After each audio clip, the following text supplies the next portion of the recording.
Okay, everybody, good morning. Good to work. Good to work, everybody. Happy, today is called a Purim HaMeshulash. It's called a Purim that is a triple Purim because in Yerushalayim, today they celebrate the Shushan Purim because they couldn't celebrate it yesterday because it was Shabbos, so they celebrated today. So in essence, this year Purim is a 3-day holiday. Friday, Saturday, and Sunday. It happens only when Purim falls out on Friday. It happens in such a situation.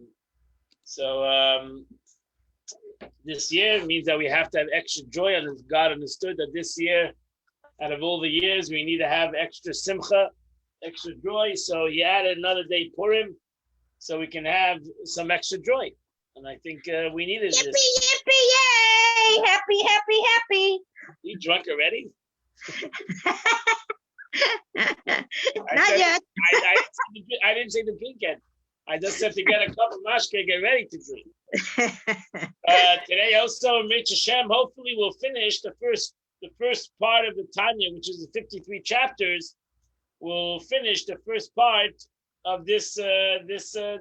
So we've been journeying for many, many years together every Sunday morning. So that's also a great celebration today, that we're going to be finishing the first part of the Tanya, the 53rd, ending the 53rd chapter of Tanya.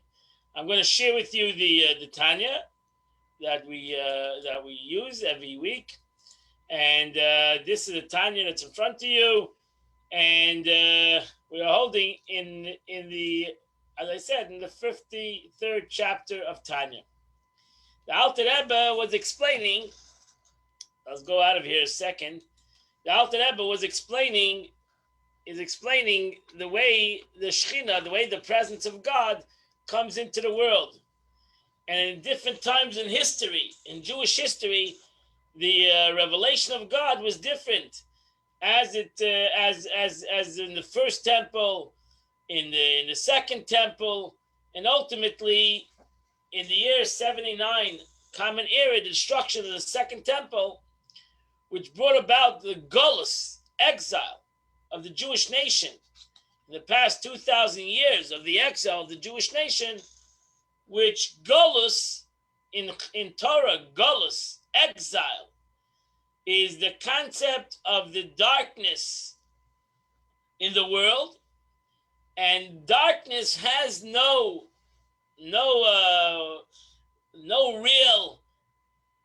power. Darkness is only because the lack of light. So since there's no isgalus, there's no revelation of God in the world, that's why we have darkness in the world, and we have the concept of galus, of exile. And it's been a darkness for the last 2,000 years, and we are closer, hopefully, to the end of the darkness, as it's brought down that as right before before it becomes light, it gets actually darker. So we are hopefully at the ending of the darkness and the beginning of the revelation of what's called in the Torah the Messianic time, a revelation of godliness in the world, which not only means to Jews, but it means to the entire world at large, that ultimately there will be a revelation of godliness in the world, and there will be peace in the world, and tranquility in the world, and unity in the world, etc., etc. But I'll drink to that. Okay, Baruch Hashem. Sarah, start drinking. Don't wait. Don't have to wait for me. So the Alter Rebbe explains this journey of godliness in the world, and as Chassidus taught us, that the destruction of the temple is only for its rebuilding, because God follows Jewish law, and he only allowed to destroy a synagogue only if you're going to rebuild it. And not only are you going to rebuild it, but you actually rebuild it nicer than the synagogue you had before, because you're now destroy a shul. So the Eibishter God destroyed the first temple to build a second Beis Hamikdash, which we know the Gemara says that the second Beis Hamikdash stood longer than the first Beis Hamikdash, and it was bigger, made bigger by Herod, and more beautiful. And ultimately, the second temple was destroyed. And we're waiting, and we're praying, and we're doing what we're supposed to do now, so that to be able to rebuild the third Beis Hamikdash. Now, what was the difference in these three temples? So the Gemara says that the first temple had something that the second temple didn't have, and the second temple has something that the first temple didn't have. The first temple had what we're reading in the parshas of these days, the building of the Mishkan, v'shachanti v'seichan, that it had the Shechina, the presence of God, was in the first temple in a certain kind of a level. The presence of God was much greater in the first temple than in the second temple. And one of the ways that the presence of God was revealed greater in the first temple than the second temple was that the first temple had the Aron, had the ark. In that ark was the Ten Commandments. There was the Luchas Abris, the two tablets, and that concept of the first temple had the ark and the Ten Commandments made the first temple much more holier. And what was seen in the first temple was not seen in the second temple. And that's what the Gemara says, that there were basically, when the Talmud wants to say the difference in the first temple and the second temple, is that there were 5 great miracles that were not seen in the second temple that were seen in the first temple. That every Jew, you imagine, would come to the Beis Hamikdash and you would see something supernatural. Not a magic trick, it's not an illusion. You would actually see Elikus. You would see something supernatural happening in the first temple. What was missing in the second temple? Why was it missing in the second temple? Because in the second temple, the Aron was not there. The Aron, with the 10 Commandments, with the 2 tablets, were not there in the second temple. They were hidden away. They were hidden before the destruction of the first temple. The prophet came to the king and told him to hide it. And according to tradition, they are hidden underneath the Temple Mount. That King Solomon even knew. King Solomon was a prophet also. Not only a great king, but a great prophet, knew that the temple was ultimately going to be destroyed. And therefore he created in the belly of the Temple Mount, he created a mini temple, a symbolic replica of the temple that was above.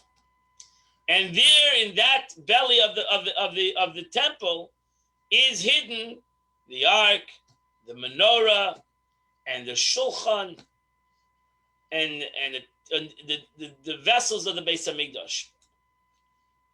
That's why when you if you ever went to Rome, which most people think that what is the replica of the menorah is the menorah that's in Rome. That's in the Titus's arch. And people go see the menorah there, but that's not the real menorah. That's not a real menorah. That's not the menorah that was in the Beis Hamikdash. Because the menorah that was in the Beis Hamikdash looked different. And they didn't take with them that menorah. We know that King Solomon made many menorahs in the temple. There was not only one menorah, but there was one menorah that was the mitzvah that was made by Moshe Rabbeinu.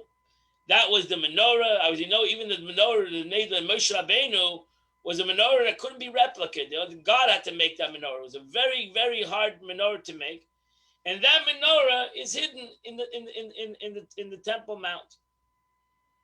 And that's the mistake that people make: the menorah with the round, the cervical hands, and it's not the right menorah. The menorah that in the Beis Hamikdash that Moshe Rabbeinu made was ultimately in the first temple was the menorah that was straight hands. And it was in the second temple too. But King Solomon made this room, and there they hid all the utensils of the Beis Hamikdash before the destruction of the first temple, and it's still there. When Mashiach comes, we'll take out those vessels, It will be revealed to us by Mashiach, who will reveal to us where these vessels are. The second temple was missing this vessel, the main vessel, which was the Aron. But still, the Alter Rebbe says, Api Kabbalah, according to Kabbalistic teachings, there was still a revelation of godliness in the second temple that was greater in the world, more than just without a temple. And therefore, you weren't allowed in the Beis HaMikdash. Still, a regular Jew was not allowed in the Beis HaMikdash. And even the Holy of Holies, that at that time it didn't have the Aron, still a Kohen was not allowed in the Holy of Holies, only in the day of Yom Kippur, because the presence of God was still felt in the second temple.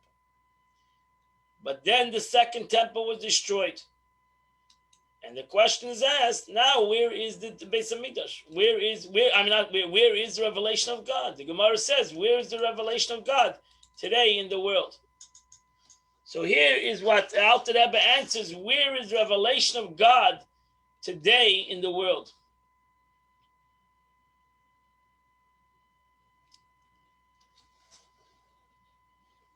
That's what we're holding. Meshacharav Beis HaMikdash.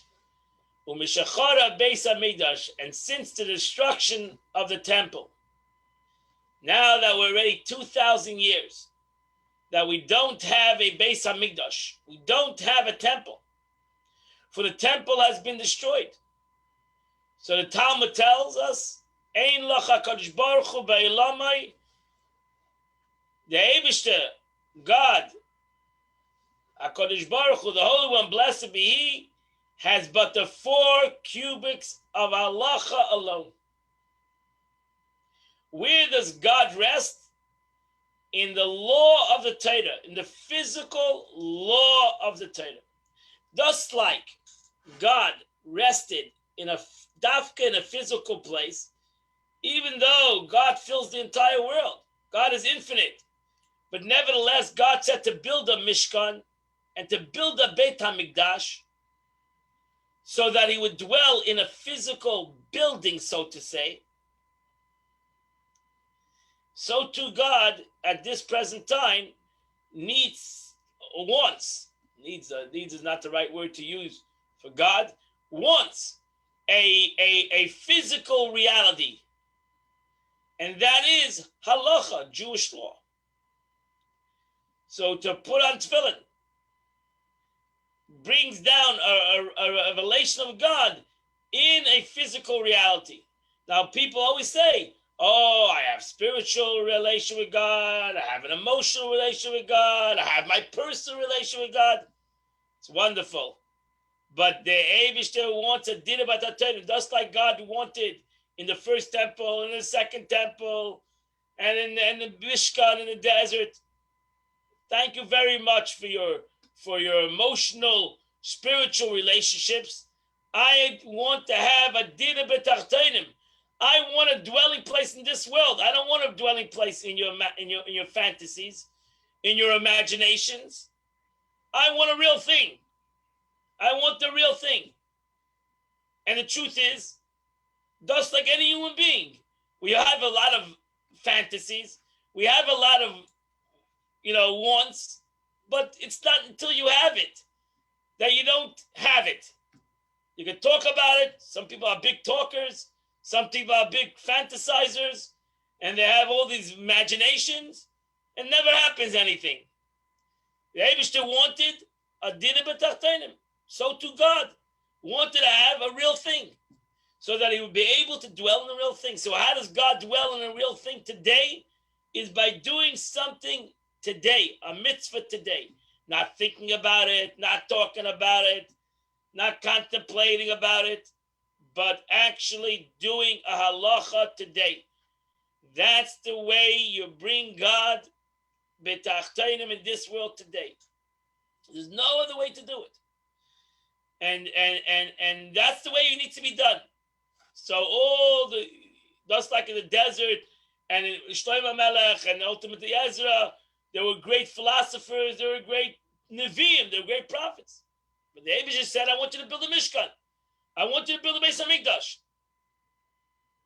So you have to build this Beis HaMikdash.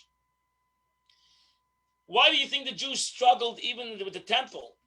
Because again, Jews like to fantasize, like all humans like to have spiritual relationships with God. They want to have spiritual relation. They have this emotional or the personal emotional relation with the Eibishter. They don't understand what they missed. They missed, like today we missed the point. What the Eibishter wanted. That's what Chassidus emphasizes the statement of the Medrash, of the Zohar. The Eibishter wanted a dira b'tachtenim. The Eibishter, God wanted a dwelling place in this world. That means the Eibishter wanted Gashmi. The Eibishter said, God said, I didn't create physical only for the physical, that you're going to have a good life. Sure, I want you to have a good life. But I created the physical also for the spiritual. So there's no two things. Oh, my physical world, I live A. And my spiritual world, I live B. Then you're basically saying the Eibishter created the physical world for something else, and he created the spiritual world for the spirituality. That's not a Torah. That's not the way the Torah thinks. That's not the way the Torah believes. The Torah believes that the Eibishter created the physical world for the spiritual world. That a Jew was brought down to the world so to actually change, do things in the physical world. He wouldn't have a physical life and have a spiritual life. He would have an integrated physical and spiritual life. That is the way he lived his day-to-day life would be different than the rest of the world. So he would only eat kosher. He would only eat kosher. As the Torah, for example, in today's chitas, that you wouldn't work on Shabbos. The whole world is working, and the Torah says you don't. So that's being different in the world, and doing it first, not because you're taking a vacation on Shabbos, because God asked you to rest on Shabbos. So then you're doing it for a spiritual purpose. You're doing it for a godly purpose, because that's what God wanted. That is connecting the spiritual and the physical. That is bringing godliness to the world. Whether you see the godliness or you don't has nothing to do with that. That's not the point over here. The point over here is that we do things because God wanted us to do it in the world. And that's the service of a Jew. And that's the way we bring God into the world today, that we don't have a Mishkan. And therefore he says, even if one Jew sits and engages in the study of Torah, Shechina imai, the presence of God is with him. At that moment, he's doing a mitzvah. God wants every Jew should learn Torah. Every Jew, man, woman, and child, should learn Torah every day, once in the morning and once at night. So if you set aside a time to learn Torah every day, and it doesn't make the amount. The Shechina, by God, doesn't make a difference the amount. It's a mistake we think. By God, it's the amount. You have to give a penny of charity every day. It's not the amount to God. It doesn't make a difference a penny or $1 million. Maybe to me, an organization, it makes a difference a penny or $1 million. But to God, it doesn't make a difference a penny or $1 million. To God, giving a penny every day and giving $1 million every day is the mitzvah of tzedakah. That's what's important. To God, at least. And therefore, everybody should give a penny to tzedakah every day, besides Shabbos. They should do a mitzvah every day. They should learn Torah every day. Not only once a day, but actually twice a day. And as explained in the Gemara, the Alter Rebbe says it's not my concept, it's the Gemara. The Gemara explains what is the power of learning Torah every day. The power of learning Torah every day is Shechina imai. That when I learn Torah every day, the Shechina, the presence of God, I bring the presence of God with me. That's the most important thing in my learning Torah. Not I'm not getting knowledgeable, I'm getting an education. No, I'm connecting to God. That's a wish. That's God's wish that I should learn Torah every day. Like when I give tzedakah, what am I accomplishing with a penny a day? What do I accomplish giving a penny? I'm accomplishing that nobody's gaining anything with that penny that I gave today. If I gave a penny today in the morning to tzedakah, who's gaining out of it? Nobody gains out of a penny. No, there's a great gain because I did a mitzvah. The Eibishter asked me to give tzedakah to God. That penny is a mitzvah, and that penny I've done a mitzvah. I've done the wish of God, what God wanted me to do. Shechina imai. The presence of God is with me when I gave that penny, because I did it for the sake of God. I did it for the mitzvah. That's why the Lubavitch Rebbe asked that every Jew should have a pushka in their house. They should have, besides giving tzedakah, whatever they give to a shul or to people that are in need, they should have a pushka in the house, charity box in the house, that they can give a penny every day. And if they fill it up, they give it to whoever they want to give it. But they give a penny a day. And that's the mitzvah. That's the mitzvah. So if I give, that's the people, you don't realize, if I give at the end of the week on Thursday, whatever, I pick a day, or the end of the month, once a month, I give tzedakah, that I did only one mitzvah that month. I did the mitzvah tzedakah only one day. If I give a penny a day, I've done the mitzvah every day. And every day I should do a mitzvah. Because every day I should bring God into the world today. And I should daven every day. Because every day I should do that mitzvah davening. So every one of us should try to figure out how many mitzvahs you should do a day. David HaMelech asked that every day a Jew should say 100 brachas a day. 100 blessings a day. David HaMelech asked that every Jew should say 100 times the brachas a day. So figure it out. How are you going to do 100 brachas every day? If you davened every day, you'll figure out it's very easy to do 100 brachas, because in the morning davening, you already have, between all the brachas HaShacha and the Shemona Esrei, and you got already half of the day.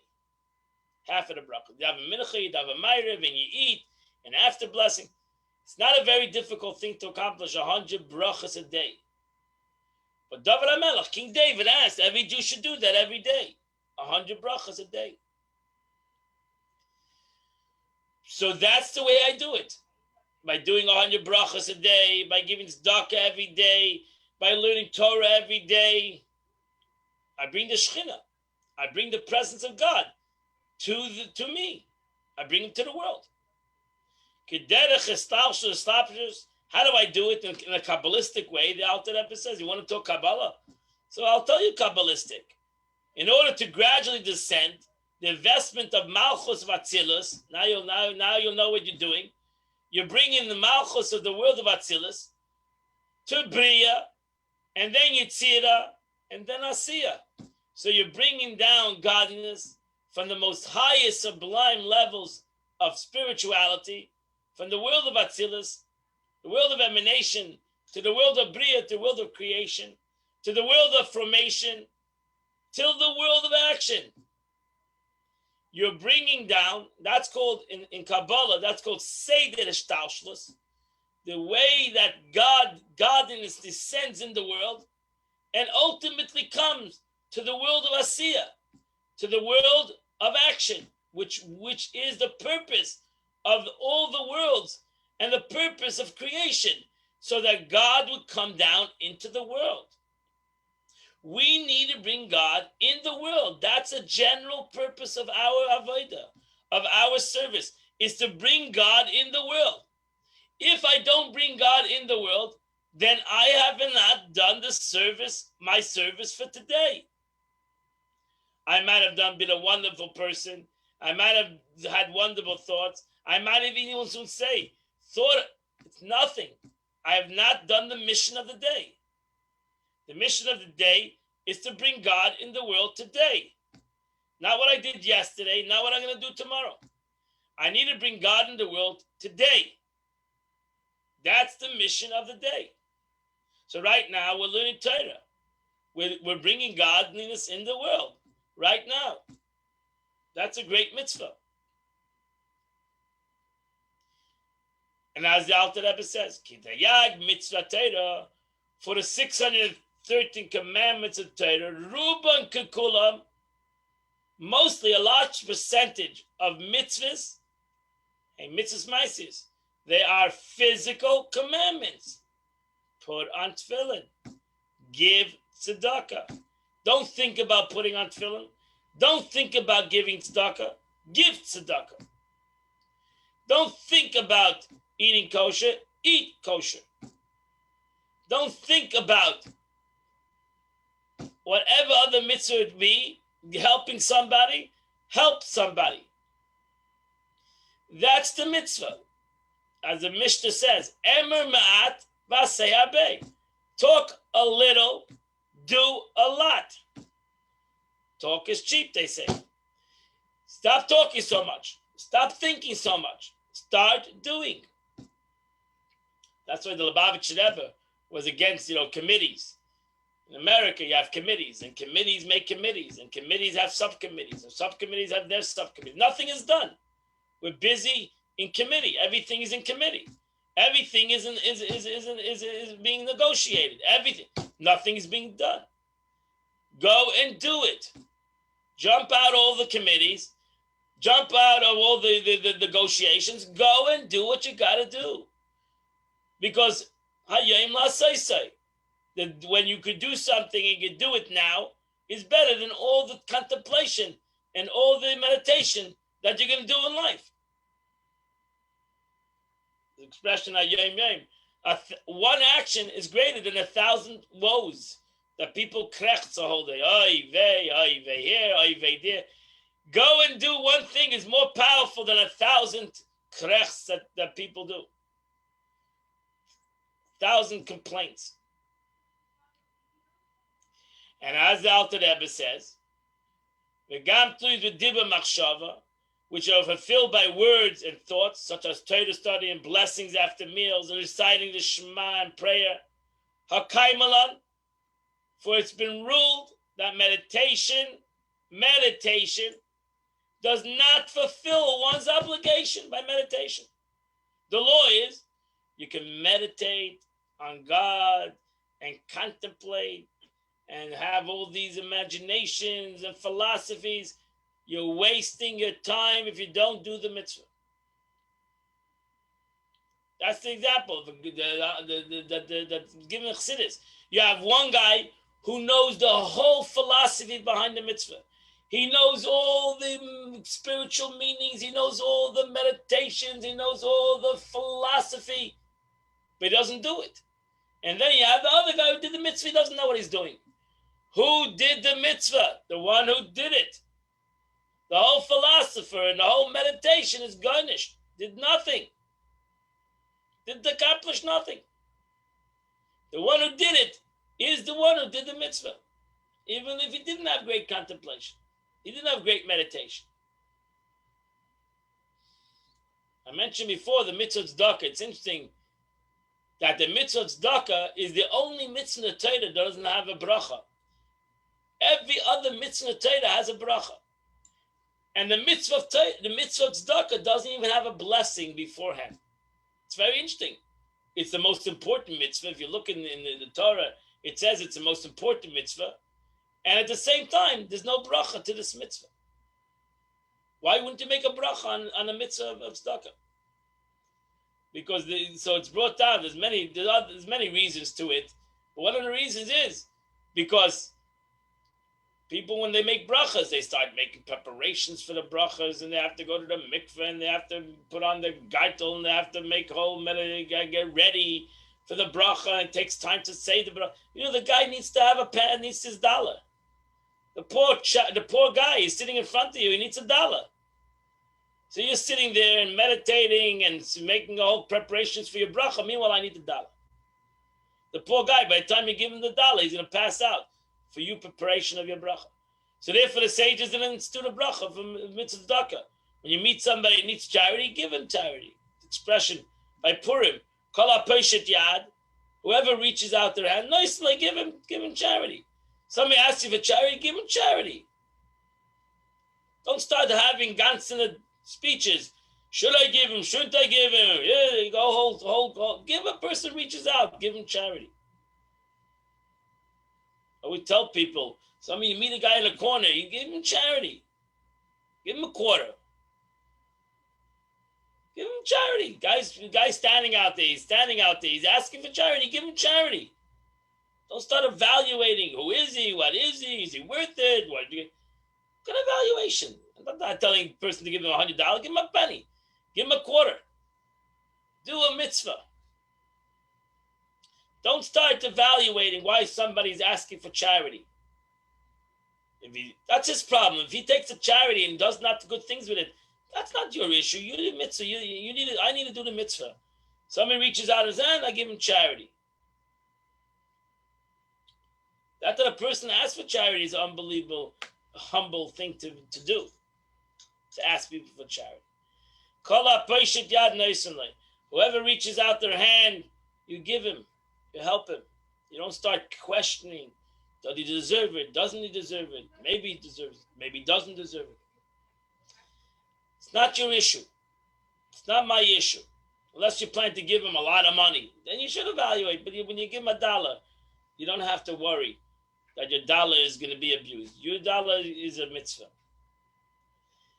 Because some things shouldn't have too much contemplation on.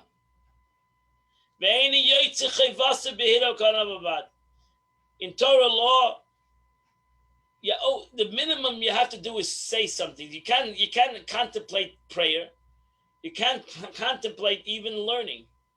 You have to say it with your mouth. You have to daven with your mouth. You have to learn Torah. You have to hear the words of Torah that you're saying. Because thought is nothing. Thought is nothing. That's why it says, that a good thought, God connects to an action. And that's an unbelievable thing, that a good thought, God connects to an action. And the Alter Rebbe explained it before in Tanya, doesn't mean that a good thought is an action. It means that your good thought that is holier than your action, because usually thought is more pure. And when you do it, it's not so great. So the Eibishter connects the pure thought with the not such a great action. That it connects the purity of the thought with the ultimate action. But Tayag mitzvah Torah, and Alter Rebbe continues. He sheva mitzvah rabbanon, and the 7 mitzvahs of the rabbi's mitzvah. He does have a mitzvah, one of the rabbinical mitzvah we did. It was Purim. Purim is a rabbinical mitzvah. The reading of the Megillah, making a blessing over the reading of the Megillah. The mitzvah of Shalach Manis, the mitzvah of Matanis of Yoinim, giving to the poor, giving food to your friend. The mitzvah of sitting down at a Sudas Purim. These are all rabbinical mitzvahs. They're not an obligation of Purim in the Torah. You don't find Purim in the Torah. But that's one of the 7 rabbinical mitzvahs. So you have 613 plus 7 is 620. And Kabbalah, Bigamati Keser. Kabbalah, Keser is 620. Chaf, Taf Reish is 620. Chaf is 20. Taf is 400. Reish is 200, is 620. What is Keser?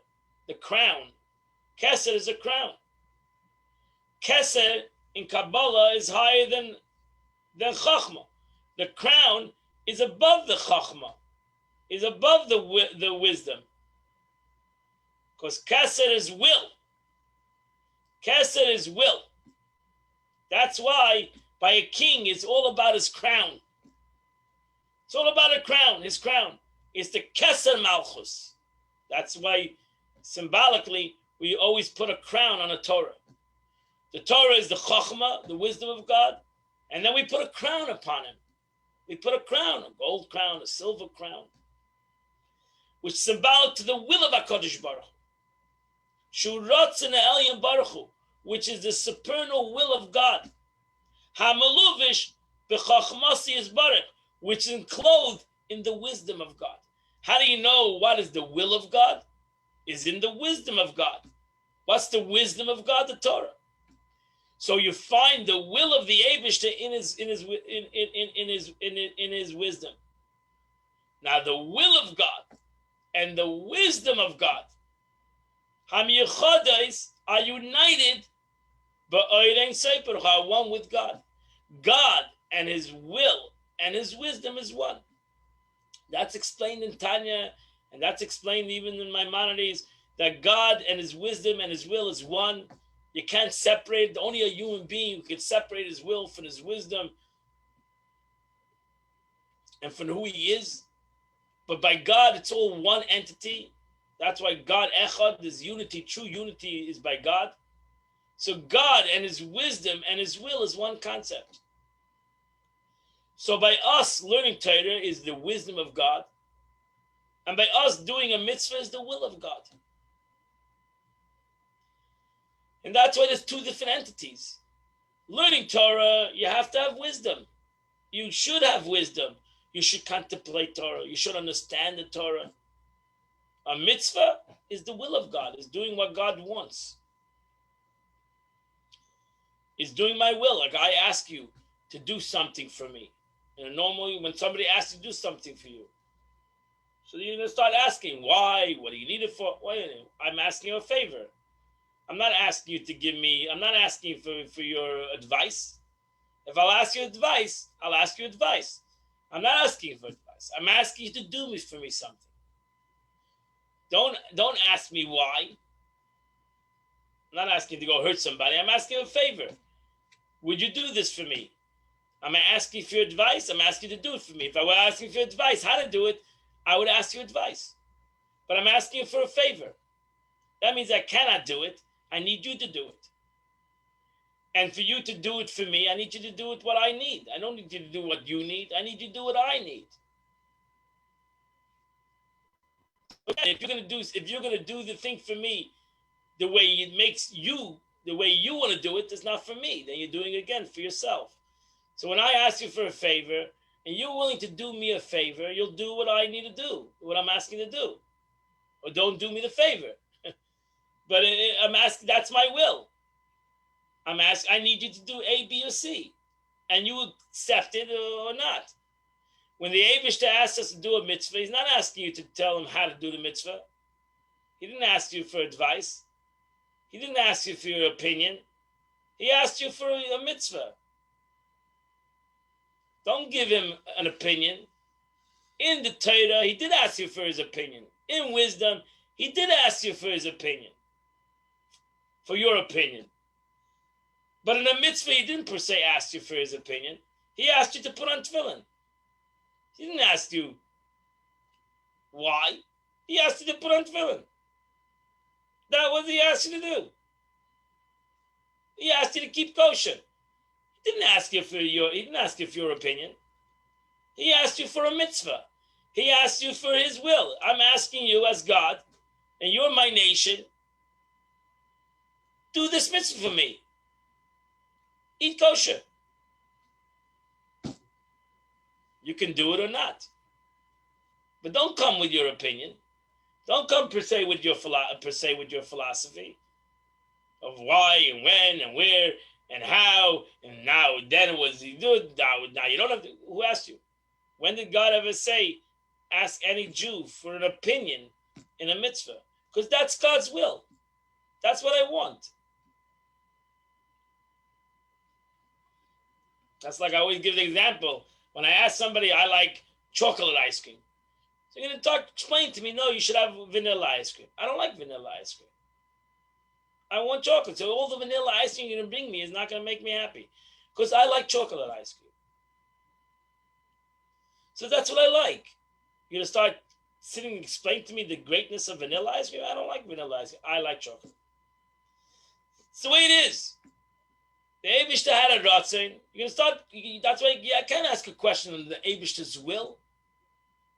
And that's why it's called ratzon. Because you can't ask a question also on my wills. That's my will. You'll tell me what you desire, and I'll tell you what I desire. And hopefully we'll fulfill each other's desires. I'm here to fulfill your desire. I'm not here to tell you what kind of a ratzon you should have, what kind of desire you should have. I'm here to fulfill your desire. And then I can have a relationship. So I'm here to make my wife happy, hopefully.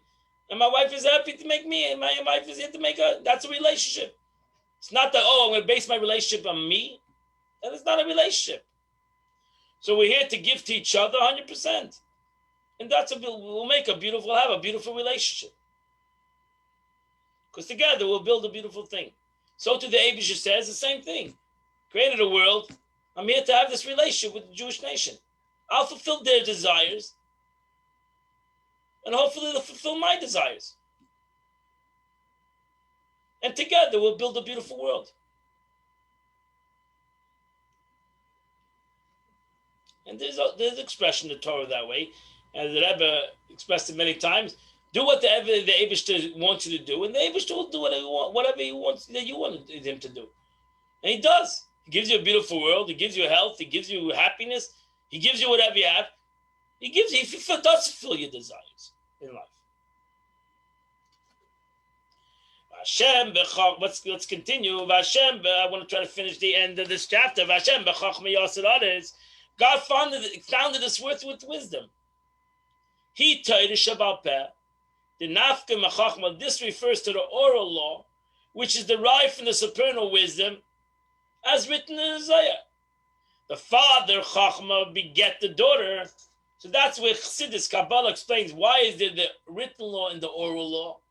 In law itself, we have two laws, so to say, seemingly two concepts in law. We have the written law, Torah Shebeksav, the 5 books of Moses, which has in it the 630 commandments and the Torah law. And then we have Torah Shebal Peh, the oral law, which is the Talmud, which is the explanation of the law. Seems like the birth of this law. And that's why it's considered like the daughter, the child of the law. But they're interconnected. The written law and the oral law are interconnected, as a father and a child are interconnected. Can't separate the two. Can't separate Torah Shebeksav, the written law, from the oral law, like you can't separate a child from his parents. As much as you're going to separate, doesn't separate that the child comes from his parents, and the parents are connected to the child. As it's brought down, that the father is connected to the baita. Over here in Kabbalah, it's to the daughter, to the feminine, and that's why the Torah Shebeksav is like the masculine to the feminine, to Torah Shebal Peh. The masculine is Torah Shebal Ksav, the oral law, and that's why it's the masculine. It's the wisdom that is very, very maybe elusive and very, very concise and maybe very small, like the masculine, to the feminine. That's the baita, the daughter over here. Torah Shebal Peh, that's much more wider, so to say, and more explanatory and more developed. Torah Shebal Peh, the oral law, the whole Gemara. So on one verse in the Torah, you can have hundreds of pages in the Talmud. On one letter in the Torah, you can have hundreds of pages in the Talmud. That one drop is developed in an unbelievable way. In that's the beauty of the masculine in Kabbalah, the masculine and the feminine. The source and its development is in Kabbalah, the masculine and the feminine, which ultimately comes down in this world. The Gemara, for example, I mentioned the tzedakah. The Gemara, for example, says, the man might bring the flour, but the woman makes the bread. So the Gemara says, wow, the man brings the flour. Without the flour, yeah. But what can the poor man eat the flour? He needs the bread. You can't give the poor man flour. He needs bread. So the feminine develops the bread. So the masculine brings the flour. That's Torah Shebeksav, the wisdom that Moshe Rabbeinu revealed on Mount Sinai. But ultimately, you need Torah Shebal Peh. You need the feminine to develop it so that everybody can eat, that everybody can understand and comprehend what is the wisdom. Wisdom needs to be expounded upon. Wisdom needs to be taught. And that is Torah Shebal Peh. And that's the oral tradition. That's the oral law. That's why Torah, wisdom is not equal by everybody. It depends the way you eat it. That's why the Torah is called lechem, bread. It depends the way you digest it. Some people today need to be gluten-free. It's hard for them to digest bread, flour. Every person's different. That's why wisdom is not the same equal by everybody. It depends the capacity of my wisdom. Depends the capacity of each and every one of us. Our capacity and capability of wisdom. When it comes to the will of God, a mitzvah, we're all the same. We all put on tefillin. We all eat kosher. Same way. Every one of us does the mitzvah equally. The same way. We all give the same penny to tzedakah. Same way. Nobody does it more than one another.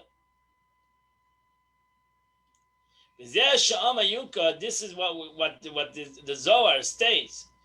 The noira, the nahoira ilah, the ilak al-resha, that the supernal light that is kindled on his head, namely the Shekhinah, requires oil. This is going back to chapter 35 in Tanya. The Alter Rebbe brings down a Zohar there. The Zohar says, Ki Neir Hashem Nishma Sodom, as the candle of God is the soul of man. So the Zohar says that we compare the soul of man to a candle. A candle has a fire and it needs oil. The candle is his soul. The fire is his soul. It's above his head. It needs oil. The oil is the mitzvah. That's the oil. Itzrich lemishcha. Needs the oil. Pirush. What is the meaning it needs the oil? The slab is bechachma, that it needs to be clothed in wisdom. That's the most one we'll soon see, because then it needs a wick. It needs the oil. This soul needs to have wisdom. That's the oil. Chachma is the oil. Hanikra Shema Mishchas Kodesh, which in Kabbalah it's called holy oil in Zohar. It needs the oil. The more Torah I learn, the more oil this fire has. And the fire cannot survive without the oil. But then it needs more than oil. If you're going to have a fire and you're going to have oil and you're not going to have a wick, you're not going to have still the fire. You're still not going to have anything. To have this fire, you need a fire, you need oil, and you need a wick. These are the three things you need. You need a fire, you need oil, and you need a wick. Because without the wick, the fire will not last. And what is the wick? The Inun Abdin Tova. These are the good deeds, named the 613 commandments, which are derived from his wisdom. Thereby the light of the Shekhinah can cling to the wick, which is the vivifying soul of the body, which is metaphorically called a wick. That's the mitzvah. The mitzvah is the gashmi. The chachma, the wisdom, is more spiritual, is the wisdom of the Torah. The wisdom of the Torah is not going to keep the fire burning in this body unless I connect it to the wick. And that's the way I do my mitzvah with my nefesh habahamis. I do my mitzvah with my physical reality. And when I do my mitzvah with my physical reality, now I have the wick, the oil, and the flame that's on top of this. The flame again, Rabbi, is what? The flame is my neshama. The wisdom, the shemen is the chachma, is the wisdom. and the wick is my body. But how do I make this wick workable? That this wisdom and this neshama continues together as one is when I do the physical mitzvah. So in essence, if I have a neshama, which I have, God gave me, he's the fire. He makes the fire. Now I have contemplation and meditation, which is the chachma, which is the oil. But I don't bring it down to physical reality. It's not going to last. It will not last. I need to connect it to the physical, and that's the wick. Hanikra b'sila derech mashal, which is called the wick. For just as in the case of material candle, the light shines by virtue of annihilating. In essence, it's burning the wick. And burning of the wick, turning it to fire. That's what's happening. I'm actually consuming the wick. That's why as the oil diminishes, the wick diminishes, and it's consumed into the fire. So does the light of the Shekhinah rest upon the divine soul, which is the candle. The soul of man is the candle of the Lord. But how does it go? Continues. Through the result of the annihilation, of the burning of the animal soul, the wick. Transforming the darkness of the animal soul, the physical, into the light of holiness. For bitterness of the klipat noga to the sweetness and the holiness in the case of a righteous person, that he has the capability of total transformation. Or by a regular Jew, at least through the destruction of the garments, which is the thought and the speech and the action of this animalistic soul, not letting it clothe itself and connecting it more with physical godliness of doing a mitzvah than doing the wishes of the animalistic soul. That's another way which I connect, I bring about this beautiful candle to burn. So in essence, I have to look at, the Zohar says, I have to look at this whole situation as the burn, as a candle. It has three entities in it. It has a fire. It has oil. It has a wick. All of these three things are ultimately consumed in the fire. The wick, the oil, are all consumed in this fire. The fire is the soul. The godly soul is fire. Kineir Hashem nishmas adam. As the fire of God is the soul of man. It comes down into this world. This Neir Hashem, the Zohar says, is on top of your head. It's the will of your neshama. It's the will, like the keser, like the crown. It's the will of the soul. The will of the soul is what? That its wisdom and its will should take over the shemen, the oil, and the wick. Should take over the wisdom and the animalistic soul of the body. It should be consumed by this fire, so that the wisdom will be connected to God, and that the physical body will be enclosed itself with this with the will of God, and that transforms the physicality of the world, and that brings down the presence of God in the world, and that's why mitzvahs are in the physical world, because God wanted that we would connect, and would ultimately the physical will be consumed by the spiritual. I like to use the word consumed. If we use annihilation, sounds more stronger, annihilation, than consumed.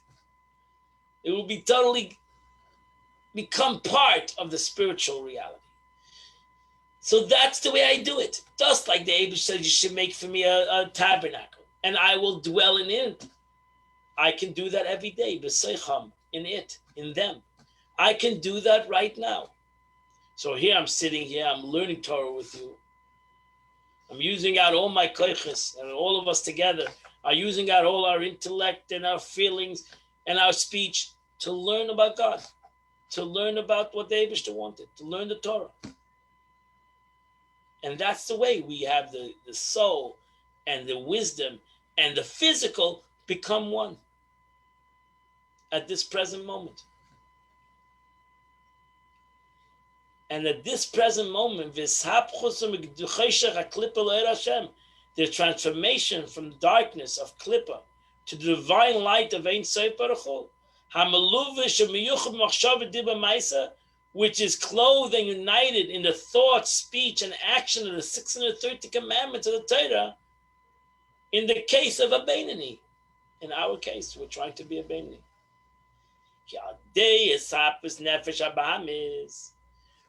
As a result of the transformation of the animal soul, originating from Klippat Noga, from the Klippa that shines, from the darkness of Klippas to the light of holiness, connecting it to this candle, and so forth, there is brought about a so-called ascent of the feminine waters, Mayim Nukvim. That is the elevation of the feminine waters. So the feminine waters in Kabbalah is the lower waters. Mayim Duchrim, the masculine waters, is the upper waters.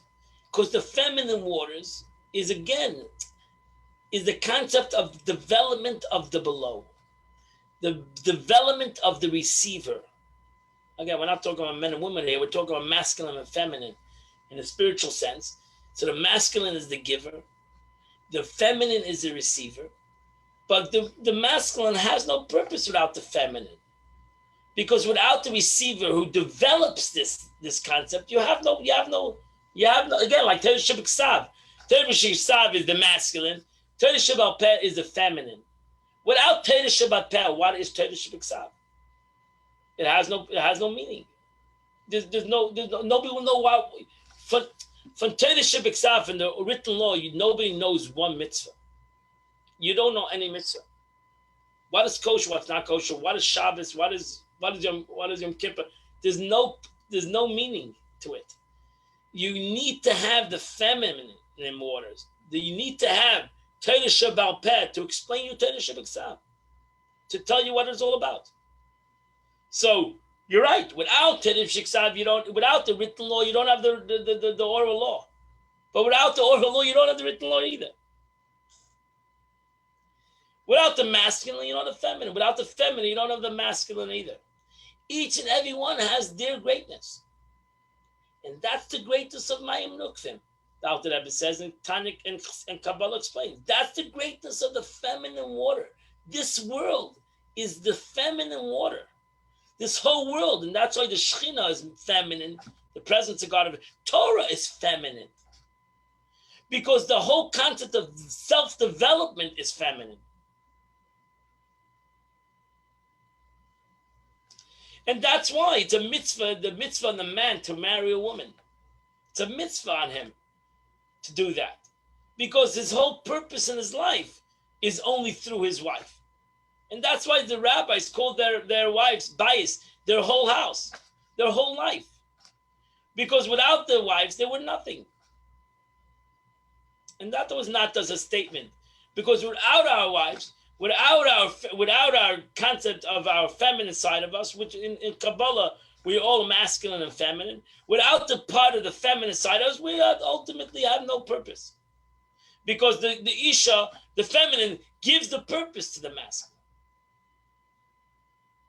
Why? So the Alter Rebbe says, Lahamshich Eira Shechina, because the feminine brings down the light of the Shechina, meaning revealed light of Ein Sof Baruch Hu over our divine soul. In the brain. So without it, you won't have. So without it, without the wick, which is the feminine, that's what's called Nefesh HaBahamis. Bahamis is also feminine. Without it, the light does not last. The light will disappear. So without the self-development, without this candle connecting to the wisdom and bringing it down into the feminine side and elevating the feminine, you don't have a light. You don't have a purpose of this light. There's no agenda. So you can have a neshama, which is, you can have a soul, and without it coming down and connecting to the animalistic soul and elevating it, there's no purpose. It's neshama. It can stay in Gan Eden, it can stay in heaven, and it can live there forever. But what is the purpose of it? What did it do in this? What did it do? Nothing.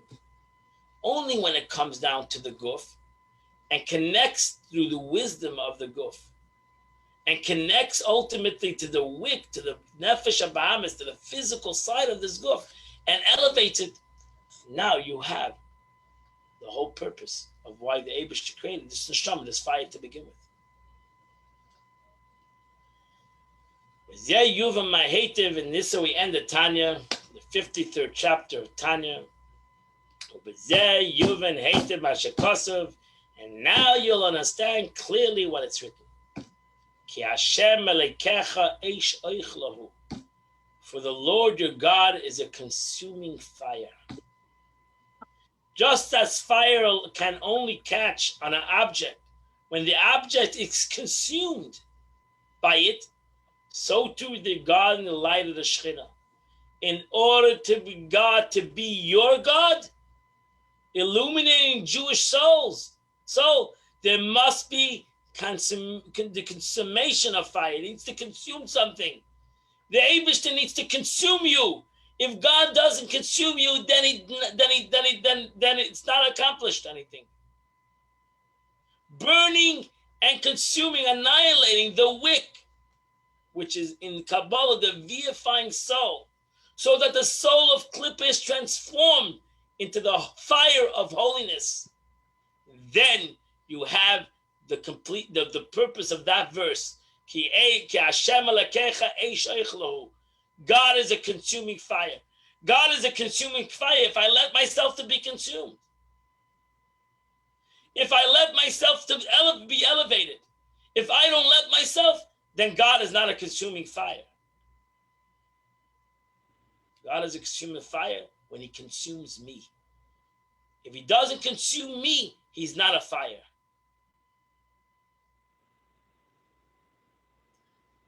As explained elsewhere, that only when a Jew succeeds to nullify himself to God in a manner where he ceases to exist as an independent entity and is consumed in the flame of godliness, then only will he draw down upon himself the light of the Shekhinah. And that's all then. We ended 53 chapters of Tanya, learning together every. We drink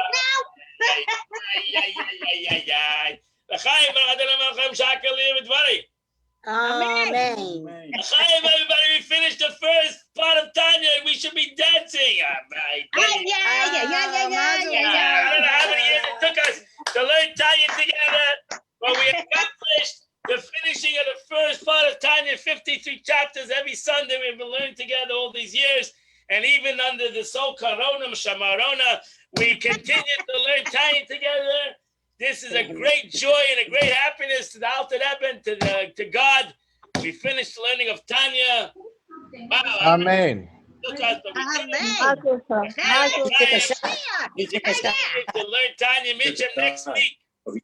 Next week we start Shara Yichud Ve'emunah, a whole new portal in Tanya, Shara Yichud Ve'emunah, all about Jewish faith. Oh, it's going to be phenomenal. A whole new, it has 12 chapters. Shara Yichud Ve'emunah. Let's see how much over here. Shara Yichud Ve'emunah has an introduction, 12 chapters, and that's the second part of the Tanya.